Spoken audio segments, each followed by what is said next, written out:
뉴욕 증시가 하락세로 마무리가 됐습니다.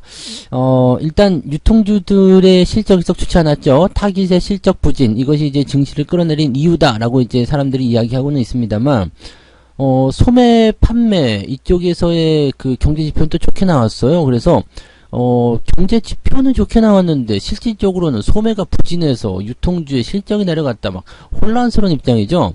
자, 그래서 다우지수가 장중 내내 오르고 내리고 반복했었고요. 나스닥은 하락했다가 올라오지 못하는 모습이 만들어졌습니다. 자, 이 내용들 좀 자세하게 좀 알아보고요. S&P 상한제, 전력 가격, 도매 가격이라고 보면 되겠는데요. 이 전력 도매 가격에 상한제가 시행이 된다.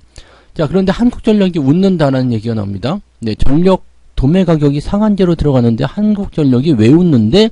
라고 할 수 있겠습니다만, 이 가격을 상한적으로 만들어내게 되면 한국전력 같은 경우는 이제 이 실적 같은 부분이 조금 더 좋아지는 모습이 나타날 수가 있거든요. 그래서 이런 부분들을 좀 보시면 되겠고요. 그 다음에 금융투자세 지금 국회에서 계속적으로 그냥 한다 안 한다 가지고 말들 많은데, 이 금융투자세까지도 우리가 한번 오늘 봐야 될 것 같아요. 지금 민주당 쪽에서는 얼마 전까지만 해도 또 유예 이야기 나오다가 또 다시 시행해야 한다, 뭐 이렇게 또 돌아서는 모습인 것 같고, 정부 쪽에서는 계속 진행하자, 뭐 이렇게 얘기가 나오는 거라서, 야, 이거 법 하나 정하는 게 이렇게 어려워라고 생각이 들 수도 있을 것 같긴 한데, 아무튼 이런 부분들 있다는 거 참고하셔야 될 것 같아요. 네.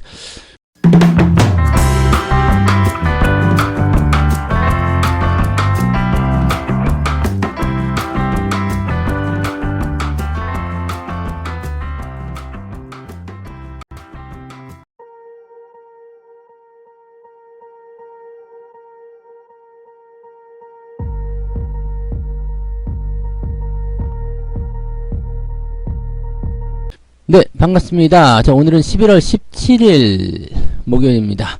자, 오늘이 수능날이죠. 그래서 이제 또 1시간 늦게, 이제 시장이 시작하니까 시황을 조금 늦게 시작하려고 했는데, 뭐가 시간이 막 꼬이니까 어떻게 해야 되는지 잘 모르겠어요. 그래서, 일단은 뭐 되는 대로 해서, 네, 장 전에 올리면 되는 것이었는지, 원래 그 시간에 올렸어야 되는 것인지, 뭐, 저도 혼란이 오고 있습니다. 뭐, 어쨌건, 일단 시작하도록 하겠습니다. 다우지수는 마이너스 0.12고요. 나스닥은 마이너스 1.54입니다. 이만큼 떨어졌어요. 그러니까 근데 재밌는 게 뭐냐면 다우지수는 오르고 내리고 막 송충이 같은 모습 보여주고 있죠. 들쭉날쭉하는 모습을 계속해서 보여주고 있기 때문에 이런 부분들이 또 살펴보면은 뭐 재밌는 구간으로 느껴질 수도 있을 것 같기도 해요. 이제 지표는 나쁘지 않았다는 거지. 그러니까 지표는 괜찮기 때문에 더 올라가도 되는 거 아니야 싶긴 한데 기업도 실적은 근데 안 좋아. 근데 아이러니한 게 이제 소매 기업이고 또 소매 판매에 대한 그 지표란 말이에요. 그러니까 되게 좀 애매하다 싶은 생각이 좀 들었을 거예요. 그래서 쉽게 얘기하면은 그냥 오늘 장은 되게 이상한 장이다 정도로 생각해 주시면 되지 않을까 판단이 됩니다. 그래서 그런 부분들 좀 우리가 참고하시면 될 것 같고요. 내용을 바로 넘어가서 볼게요. 타깃이라는 회사입니다. 타깃. 이 타깃이라는 회사가 3분기 순이익이 지난해 같은 기간보다도 50% 줄었다. 이렇게 발표를 했어요. 회사의 순이익 예상치를 크게 밑돌았고, 회사가 4분기 동일 점포 매출이 낮은 한 자릿수 때, 뭐라는 거야. 어쨌든, 앞으로의 실적 같은 경우도, 그다지 썩 좋지 않을 것이다. 라고 얘기하시면 되겠죠. 글씨를 되게 이상하게 써놨네요. 4분기에도 실적이 그냥 좋지 않을 것이다. 네. 4분기 동일 점포 매출이, 이렇게 보시면 되겠네요. 네, 4분기 동일 점포 매출이, 그러니까, 실질적으로 이제 3분기와 똑같은 조건을 놓고 봤을 때, 4분기에도 실적이 더 낮아질 것이다. 이렇게 얘기를 한 거죠. 그러면서 고객들의 쇼핑이 인플레이션, 그리고 금리, 경제 불확실성에 대한 영향을 점차적으로 받고 있는 거 아니겠는가? 라고 얘기를 했다고 합니다. 뭐, 그럴 수도 있겠죠. 근데 저는 그렇게 생각해요. 이제 블랙 프라이데이가 있잖아요. 블랙 프라이데이가 곧 다가온단 말이에요. 근데 유통업체들 3분기에는 실적이 조금 줄어들 수도 있어요. 뭐 쉽게 얘기하면은 중국 같은 경우, 물론 중국하고 좀 다를 수도 있겠습니다만, 중국 같은 경우는 그런 거가 있대요. 그 명절이라든지 돈을 써야 되는 뭐 광군제 뭐 이런 거 있잖아요. 그럴 때를 위해서 돈을 안 쓴다네. 그래서 돈을 이렇게 딱 모아놓고 있다가 그때 빵 터트린대요. 그러니까 싸게 사자, 아니면 뭐 어떤 뭐 대목에 쓰자 뭐 이런 식의 느낌인 것 같아요. 지금 3분기 같은 경우 실적이 좀 감소할 수 있겠지만 4분기도 실적이 더 감소할 것인지는 확실하지 않습니다. 왜냐면 블랙 프라이데이가 일단은 지난해보단 나아질 거 아니에요. 그렇다면 물론 정년도 대비해서는 좀 그럴 수도 있으려나요? 하지만 매출이 그렇게 3분기보다도 나쁘진 않을 것이다 라고 생각하셔도 될 것 같아요. 그러니까 뭐 여기에 대한 기대치는 일단 계속 있는 거 아니겠는가 라고 판단이 될 수 있는 부분인 것 같습니다. 그리고 소매 판매가 전달보다 1.3% 증가했다 이런 것들도 한번 생각해 보면요, 타깃의 주가는 13% 급락하는 모습이 나타났지만 실질적으로 전체적인 어떤 유통업에 대한 그런 전체 부분들이 나쁜 것이 아니라 타깃만 뭐 나쁜 거 아니냐, 타깃만 타깃해서 나쁘게 매출이 좀 감소한 거 아니냐, 이렇게 나올 수도 있지 않을까요? 네, 아무튼 이 유통업체들, 소매업체들의 움직임들이 썩 좋지 않게 나왔었다. 그게 이제 시장을 좀 떨어뜨리는 이유가 아니겠느냐라고 보실 수도 있겠고, 자, 또 다른 이야기를 보게 되면 금리 관련한 부분입니다. 연준 당국자들이 금리 인상 속도를 완화할 수는 있지만 긴축 기조는 계속해야 된다. 이 이야기는 뭐 계속적으로 있었던 부분 중에 하나잖아요. 그리고 지금 보면은 이제 앞으로 금리를 어느 정도까지 더 올릴 것인가 라는 부분인데, 시장에서 뉴스를 어떻게 만드냐에 따라 달려있어요. 이제 금리 긴축에 대한 그 속도가 점점점 줄어든다 이렇게 얘기하면 사람들이 받아들일 때 이제 점점 좋아지는구나, 괜찮아지네 라고 생각할 수가 있는데, 앞으로 금리 1% 더 남았다 이렇게 얘기를 해버리게 되면 골 때리게 되는 거죠. 네, 지금 월러가 이제 지난번에 얘기한 게 12월에는 0.5% 금리 인상을 올리는데 열린 자세를 갖고 있다. 하지만 지표를 좀 확인해보자 뭐 이런 것도 있었고, 이제 메리 같은 경우는 그다지 뭐 썩 이제 비둘기적인 얘기는 좀 아니었겠습니다만, 최종금리가 4.75에서 5.25에 달할 것이다. 그리고 금리 인상 중단은 지금 논의 대상이 아니다. 이거 뭐 다 우리가 알고 있는 거죠. 금리 인상은 아니라고 얘기해 드렸어요. 그러니까 그 부분은 꼭 우리가 기억하셔야 됩니다. 금리 인상 안 하고 동결하고 뭐 인하하고 이런 거 안 나오니까 이런 것들은 우리가 알고 계셔야 되고요. 그 다음에 에스더 같은 경우도 다 친구 같지? 뭐 에스더, 뭐 메리, 월러, 뭐 크리스토퍼, 뭐 토마스, 뭐 제임스, 뭐 전부 다 친구 같은 다 그렇게 생각하는 거예요. 자, 어쨌든 이 사람도 에스더 같은 경우도 금리 인상을 언제 중단할지 또는 할지 말지 이런 것들 말하는 것은 너무 이르지 않느냐, 아직은 금리가 더 올라가야 한다라는 식으로 얘기가 된 거죠. 그러니까 이것도 약간 부담스럽다라고 할 수 있겠습니다만, 지금 현재는 금리 인상에 대한 부분들을 어떻게 보느냐. 자, 12월에 0.5% 올리고요, 내년에 2월, 3월, 그 다음에 5월까지 각각 0.25%포인트 금리 인상하는 것. 내년 상반기까지는 금리 인상 되어야 한다고 봐야 돼요. 근데 그 중간에 동결이 있을 것인지, 아니면 이렇게 시장 예상처럼 내년부터는 0.25로 그냥 쭉 가게 될 것인지, 그거는 좀 더 지켜봐야죠. 근데 어쨌든 이렇게 한다고 한다면 1% 이상의 금리 인상은 조금 더 나올 거다 보시면 되겠습니다. 그래서 미국 금리는 5% 정도를 기준으로 하는 그런 목표점을 갖고 있을 것 같아 생각되고요. 내년 상반기까지는 계속해서 이 물가지표는 떨어지게 될 겁니다. 그러니까 그런 부분들 보게 되면 금리 인상을 속도를 확 내기는 어려운 상황이 될 거고, 올리기는 올릴 것이고, 또 어느 일정 수준까지 올라가고 나면 5% 이상 올라가게 되면 대체적으로 부담감을 느끼는 부분들이 더 커질 것이기 때문에 금리를 동결하거나 인하로 돌아서는 그런 흐름들을 보이게 되겠죠. 그러니까 내년도까지는 뭐 금리가 돌아선다 안 돌아선다 이런 쪽으로 보지 마시고요, 그냥 금리에 대한 부분들 같이 간다 정도 생각하셔야 될 것 같습니다. 그래서 기업들이 여기에 적응하거나 사람들이 여기에 적응하는 그런 포지션들이 나와야 된다라고 생각을 해주시면 되겠죠. 경기가 단단하기 때문에 그래요. 경기가 만약에 침체의 어떤 포지션을 보인다든지 뭔가 굉장히 힘들어 라고 한다면 기업들의 실적이 너무나 안 좋게 되고 뭐 기업의 부도 막 나고 막 그렇게 돼. 그렇게 되면은 금리를 인하하는 게 당연합니다. 근데 지금은 그렇지 않아요. 금리를 올리더라도 니들이 살만하지 라고 하면서 이야기하는 거기 때문에 여기에 대한 부분들을 우리가 생각하고 계셔야 되죠. 자, 그래서 전체적으로 시장 상황을 보면은 그게 나쁘지 않아요. 뭐 기업들 실적이 들쭉날쭉 할 수 있는 거고, 경기 타고 하는 거니까 뭐 그것을 굳이 그렇게 깊게 받아들일 필요 없고요. 시장 상황은 나쁘지 않다. 이것만 여러분들이 주목하시면 될 것 같아요. 네. 자, 그 다음에 두 번째 이야기 넘어갑니다. 전력 도매 가격 상한제에 한전이 웃는다. 이게 뭐냐면, 이 S&P라고 합니다. 이 S&P. 이 S&P라는 것은 한국전력이 발전사들로부터 전력을 사들이는 도매 가격을 말한다. 네. 한국전력은 공공 혹은 민간 발전사로부터 S&P로 매긴 그 S&P가 전력 도매가입니다. 이 도매가격으로 매긴 전기를 구매한 다음에 가정과 기업에 공급한다. 오, 이렇게 따지면은 한국전력은 유통회사인가요? 참, 네. 근데 이 S&P 상한제라는 것이 이 도매가격에 상한을 두겠다 이 얘기지. 그러니까 니들 한국전력에다가 전기 팔 때 비싸게 팔지 마.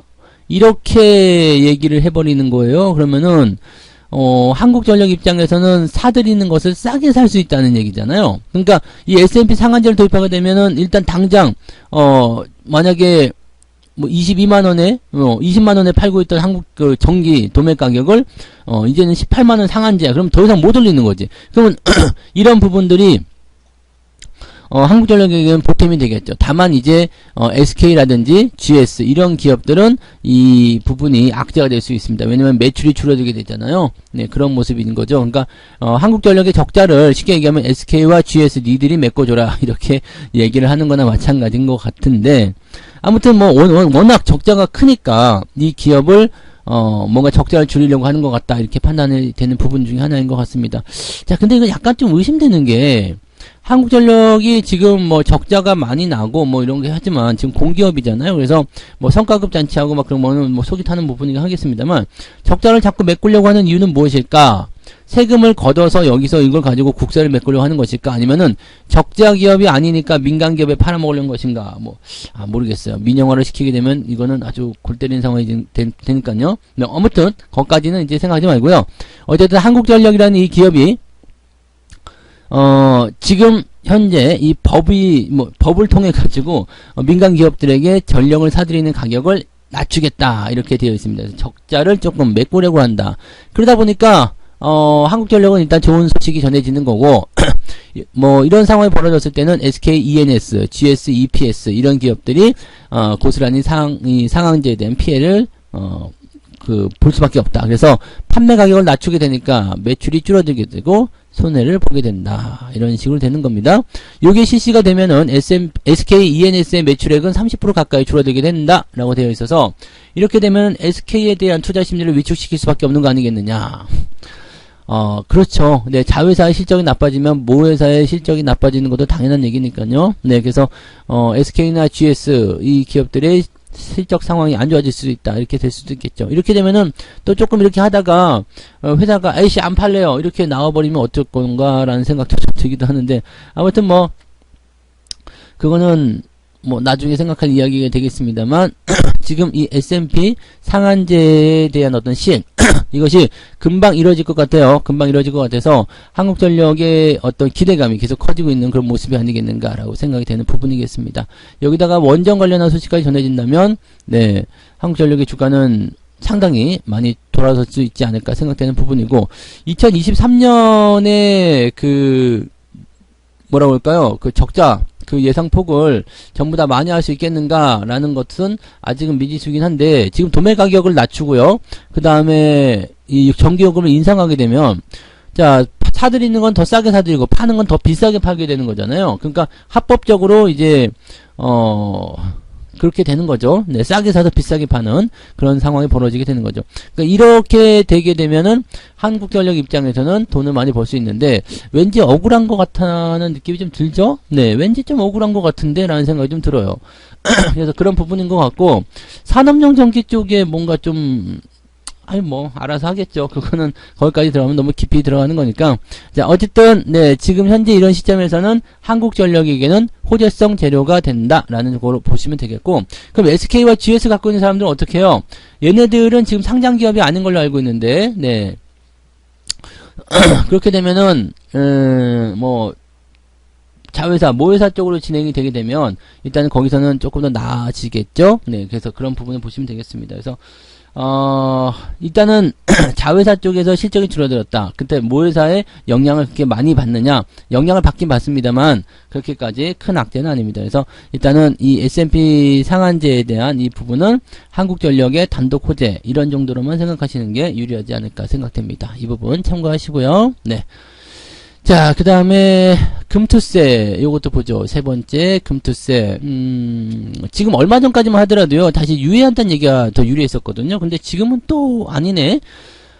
이재명 민주당 대표가 금투세 도입에 대해서 재검토 필요성을 제기했다. 그게 있었죠. 그러면서 관련 회의를 이제 조금 미뤘다가 뭐 이렇게 비공개로 지금 또 진행을 좀 하긴 했는데 그런데도 불구하고 지금 어떻게 하느냐에 대한 부분이 아직은 몰라요. 이 금투세는 다 아시겠지만 5천만원 이상 양도 차익에 대해서 20%, 그 다음에 3억원 초과분에 대해서도 25% 세율을 적용한다. 이렇게 되어 있는데, 그냥 세금 뜯어가겠다는 이야기죠. 세금 가져가겠다. 이런 얘기인데, 물론 뭐 많이 벌었으면 많이 내라. 뭐 이런 것도 맞을 수 있겠죠. 근데,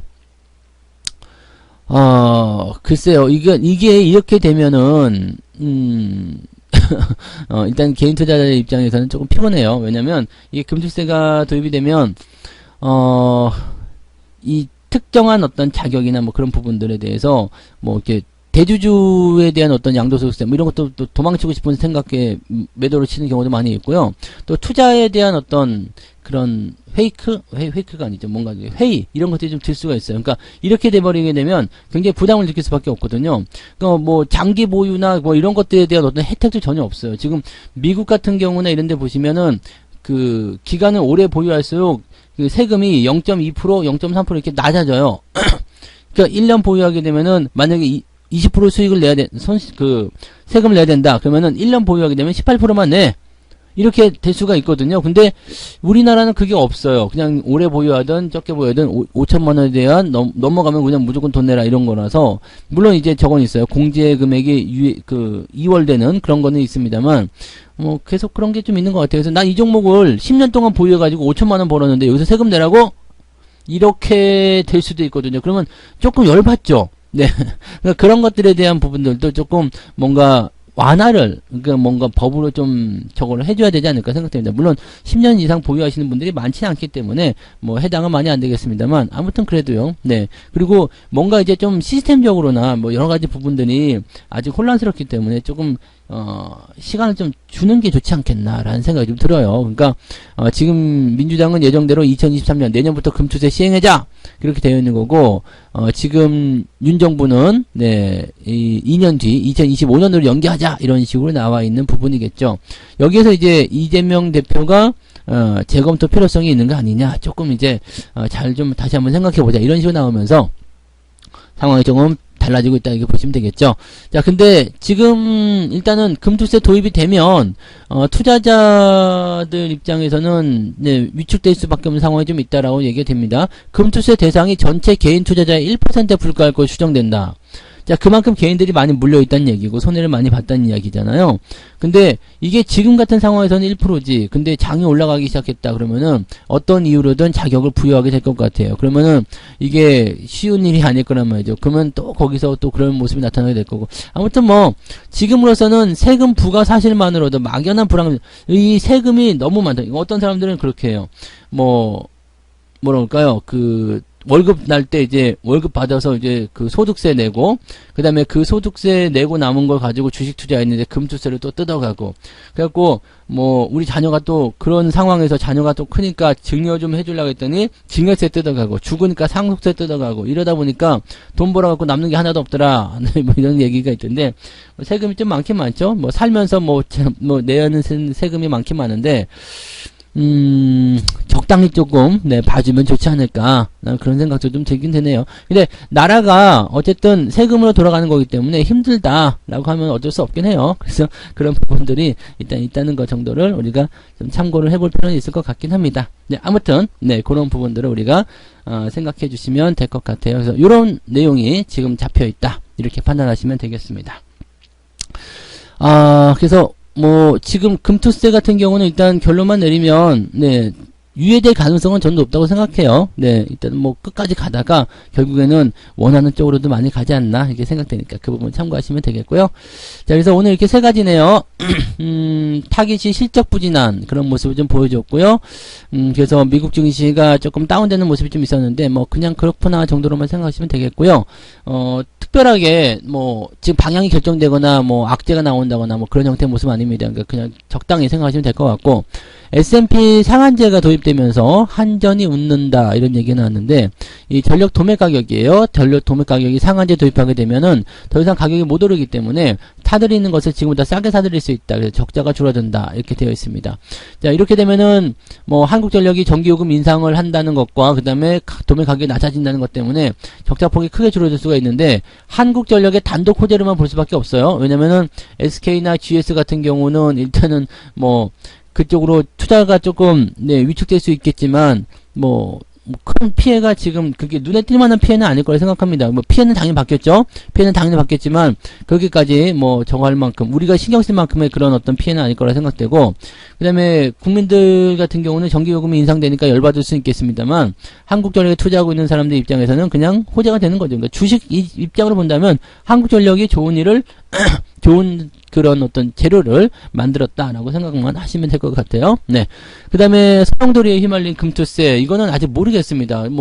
어떻게 될지는 가봐야지 알 것 같긴 한데, 일단 국민들이 원하는 거, 그런 것들을 원해주려면 일단 해줘야죠. 네, 금투세 이거를 유예해줘야 되는데, 모르겠네요. 이거는, 워낙 반발이 심하니까 보통은 이제 이렇게 사람들이 반발이 심하고 여기에 대해서 논란과 잡음이 심하면 차기에 표를 인식한다든지 등등등을 통해서라도 뭔가 이제 해주는 경우들이 많이 있는데 어떻게 될 것인지 일단 당장 세금이 도입된다고 한다라면 지금 증권사에서 하고 있는 시스템 도입이라든지 이런 것들도 다 해봐야 되거든요. 그러니까 쉽지가 않고 그냥 아직 허점이 많은 그런 정책적인 부분들을 그냥 도입했을 때 벌어진 혼란들이 좀 있을 수도 있고.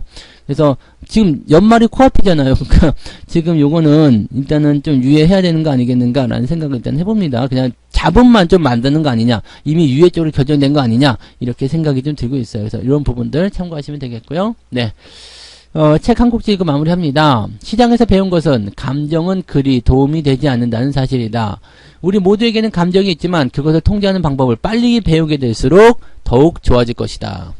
이거는 주식이 올라갈 때 사고 싶고 내려갈 때 팔고 싶고 공포스러울 때 도망치고 싶고 이런 것들에 대한 감정을 얘기하는 겁니다. 그래서 이 부분들을 여러분들이 체크를 좀 해주시면 좋지 않을까 판단되네요. 그래서 감정을 다스리는 거 언제나 중요하죠. 근데 잘 안 되잖아요. 그것만 연습을 잘 하시고요. 자, 오늘 수능일 때문에 1시간씩 더 늦게 시작하고 1시간 늦게 끝나고 이렇게 되는데 정신이 조금 원래대로 돌아가지 않으니까 뭔가 조금 어색한 것 같아요. 그래서 오늘 시황 여기서 마무리 좀 하고요. 아무튼 어색하다고 하더라도 오늘 잘 해보자고요. 수능날은 주가가 조금 안 좋은 게 전통이 어때요? 근데 그런 전통이 있건 말건 어쨌든 시장이 내려간 건 말건 계좌만 올라가면 되는 거 아니겠습니까? 그죠? 네, 여러분 오늘도 화이팅 하시고요. 이따가 저는 장중시황도 조금 늦게 시작해야 되겠죠? 그래서 1시간 정도 늦게 점심 먹고 그리고 정정시황을 올려드리도록 하겠습니다. 자, 그러니까 모두들 느긋하게 투자하시고요. 화이팅 하시기 바랍니다. 고맙습니다. 본 방송에서 제공되는 모든 정보는 투자 판단의 참고 자료이며 투자의 최종 책임은 본 방송을 이용하는 본인에게 있습니다.